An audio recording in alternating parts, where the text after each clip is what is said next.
सुप्रभात। बाबा कहते हैं, मेरे प्यारे बच्चे, जब तुम बोलते हो ना कि बाबा आओ दर्शन दो, तो मैं आता हूँ। और कल मैं सफ़ेद वस्त्रों में आया था, याद करना। और तुम कुछ पल के लिए भूल गए थे कि वो मैं ही हूँ। हाँ, तुमने मेरा आदर सत्कार किया और ये भूल गए कि ये मैं हूँ। कोई बात नहीं, मेरा आशीर्वाद मिला और कुछ प्रश्नों के जवाब मैं दे के भी गया हूँ। मेरा पूर्ण आशीर्वाद तुम्हें मिला है। मैं आया था तुम्हें विशेष आशीर्वाद देने के लिए, वो मैंने दे दिया। बाद में तुम्हें याद आया ना कि शायद वो मैं हो सकता हूँ, तुम्हारा बाबा हो सकता है। बच्चे, मैं कहीं भी किसी भी पल, तुम्हें तो पता है ना, मैं आ जाता हूँ। और जब तुम परेशानी में गिरते हो ना, बहुत बेचैन होते हो ना, उस पल मुझे आना ही पड़ता है, क्योंकि मैं नहीं देख पाता हूँ तुम्हें परेशानियों में और इस तरह से बेचैनी में। जब तुम घबराते हो और अकेलापन महसूस करते हो, तब तुम मेरा हमेशा साथ महसूस कर पाते होगे। भले ही कोई तुम्हारे आसपास हो या ना हो, किसी ना किसी तरीके से तुमने महसूस किया होगा कि मैं हूँ तुम्हारे पास। कल भी ऐसा ही हुआ, जब तुम अकेले थे, कोई नहीं था और तुम परेशान थे, बहुत चिंतित थे। उस पल मैं वहाँ आया और मैंने तुम्हें आशीर्वाद दिया। हो सकता है घर में नहीं, बाहर में, कहीं ना कहीं। याद करो, मैं आया ही था और तुम्हारे करीब बैठा, तुमको मैंने आशीर्वाद दिया। तुम निश्चिंत रहो, मेरा आशीर्वाद भरा हाथ तुम्हारे सर पर है। आज जो काम रुके हुए हैं ना, उनके लिए ये मत परेशान रहना कि ये कभी होंगे नहीं, हो जाएंगे। समय लग रहा है, कुछ अच्छे के लिए ही लग रहा है और वो बहुत अच्छा होगा। घर की चिंता तुम्हें जिस तरह से है ना, उससे ज़्यादा मुझे है, क्योंकि मैं जानता हूँ तुम्हें इस समय घर की बहुत ज़रूरत है और घर अच्छा मिलेगा। निश्चिंत रहो, मैंने आज कह दिया ना, मैं देख रहा हूँ, मैं इंतज़ाम कर रहा हूँ। और जल्दबाजी में कोई फ़ैसला मत लेना। और हाँ, कुछ ऐसे कागज़ हैं जिनमें तुम अपने साइन करना चाहते हो, कुछ फ़ैसले लेना चाहते हो, उसको करने से पहले सोच समझ लेना। कोई भी फ़ैसला इतनी जल्दबाजी में मत लेना। जानता हूँ तुम्हें कोई लगाव नहीं है किसी चीज़ का। तुम कहते हो सब कुछ ले लो, मुझे कुछ नहीं चाहिए क्योंकि मेरे साथ बाबा हैं।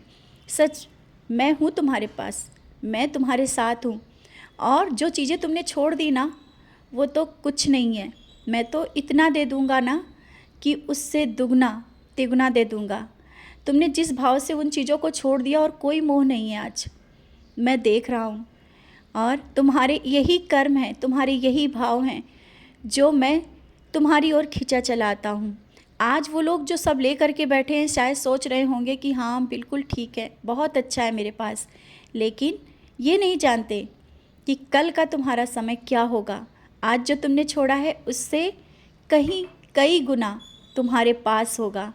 ये तुमने अपने कर्मों के माध्यम से आज प्राप्त कर लिया है। और अभी जो तुम्हारे पास है, ये तुम्हारे कर्म हैं, तुमने अपनी मेहनत से सब कुछ कर लिया है। आगे भी बहुत कुछ करोगे। हाँ, कुछ काम ऐसे हैं जो तुम जल्दबाजी में फ़ैसले कर लेते हो। और हाँ, कोई भी फ़ैसला इतनी जल्दबाजी में मत लेना। जो हो रहा है चुपचाप देखो, समय के साथ उस समय का इंतज़ार करो जब सब कुछ सही होगा। ये मत सोचो कि तुम सही कर लोगे। समय का इंतज़ार करो और सब सही हो जाएगा। तुम निश्चिंत रहो और खुश रहो। कोई भी फ़ैसला अगर समझदारी से और शांत होकर के लिया जाए ना, तो वो बहुत सही होता है। इस तरह से घबरा करके और परेशान होकर के नहीं। कल तुम जब मेरे सामने दिया जला रहे थे ना, तुम्हारे आंखों में आंसू थे। मैं देख रहा हूँ बच्चे, परेशानियाँ बहुत हैं और इन परेशानियों में भी तुम घबरा नहीं रहे हो। बस कुछ पल के लिए जब तुम मेरे साथ मेरे पास बैठते हो ना, तो तुम्हारे आंखों में आंसू आते हैं। और जो तुम्हारे आंखों में आंसू आए हैं ना, इसे मैं खुशी में बहुत ही जल्दी बदलने वाला हूँ। बहुत ही बड़ी खबर, बहुत ही खुशखबरी जल्दी मिलने वाली है, जो तुम्हारे परिवार, तुम्हारे घर के लिए और तुम्हारे लिए बहुत ही ज़रूरी थी। खुश रहा करो, क्योंकि खुश रहने से खुशियाँ आती हैं। निराश मत रहा करो। मैं तुम्हारे साथ हूँ, कभी भी अकेला नहीं छोड़ूंगा। हाँ, तुम्हारे जन्मदिन का उपहार मैं बहुत जल्दी दे दूँगा। तुम शिरडी आओ, मैं तुम्हारा इंतज़ार कर रहा हूँ। बहुत कुछ दूँगा। जिस तरह से तुम बेचैन हो मुझसे मिलने के लिए बच्चे, मैं भी बेचैन हूँ तुम्हें विशेष आशीर्वाद और अपना स्पर्श देने के लिए। तुम बहुत ही जल्दी शिरडी आओगे और तुम्हारे मन की जो इच्छा है ना वो पूरी होगी, बहुत ही जल्दी पूरी होगी। तुम निश्चिंत रहो, तुम खुश रहो और मुस्कुराते रहो। मैं तुम्हारी खुशियाँ देखना चाहता हूँ, हर तरह से मैं तुम्हें खुश देखना चाहता हूँ। मैं तुम्हारे साथ हूँ, डरने की कोई आवश्यकता नहीं है। निडरता से अपने जीवन में जो भी लक्ष्य प्राप्त करना है आगे बढ़ो। हर पल मेरा आशीर्वाद है।